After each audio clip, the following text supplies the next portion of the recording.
షాద్నగర్ వైపు ఉన్న DTCP RERA approved సిర్లసీమ 2 double benefit offer తో సిర్లసీమ 2 ఒక్కసారి ఫ్యామిలీతో విజిట్ చేసి మంచి నిర్ణయం తీసుకోండి.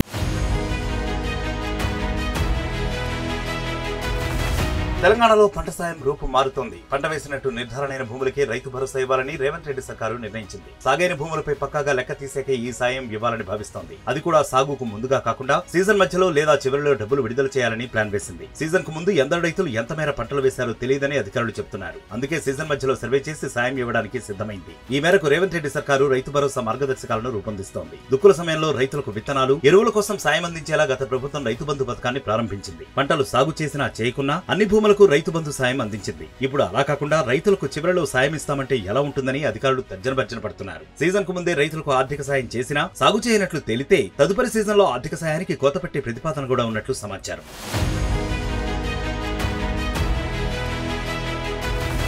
కాంగ్రెస్ పార్టీ ఎన్నికల మేనిఫెస్టోలో ఏటా ఎకరానికి 15,000 రూపాయలు ఇస్తామని ప్రకటించింది. ఈ క్రమంలో పంటలు సాగు చేసే భూములకి రైతు భరోసా ఇస్తే వ్యయం భారీగా తగ్గుతుందని అంచనా వేస్తోంది. ఉదాహరణకు గత వానాకాలం సీజన్ లో 1.52 కోట్ల ఎకరాలకు రైతు బంధు అందగా అప్పుడు సాగైన భూమి 1.26 కోట్ల ఎకరాలు మాత్రమే. అంటే పంటలు వేయని 26 లక్షల ఎకరాలకు కూడా రైతు భరోసా సొమ్మును గత ప్రభుత్వం అందించింది. ప్రస్తుత యాసంగిలో 66.30 లక్షల ఎకరాల్లో పంటలు సాగు చేశారు. కొత్త సర్కారు నిర్ణయం మేరకు వీటికి మాత్రమే ఆర్థిక సాయం అందుతుంది. మిగతా 85.70 లక్షల ఎకరాలకు సొమ్ము అందే పరిస్థితి ఉండదు.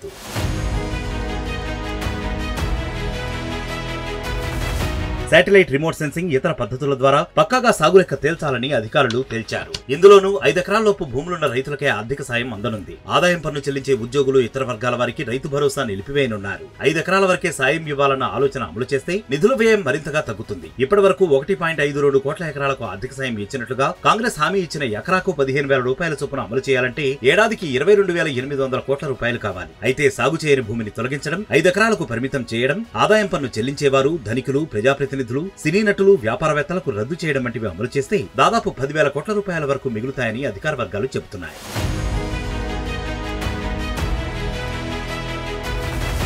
మరిన్ని వీడియోస్ కోసం ఛానల్ ని సబ్స్క్రైబ్ చేయండి. లేటెస్ట్ అప్డేట్స్ కోసం వాట్సాప్ ఛానల్ ని ఫాలో చేయండి. అండ్ లింక్ డిస్క్రిప్షన్ లో ఉంది.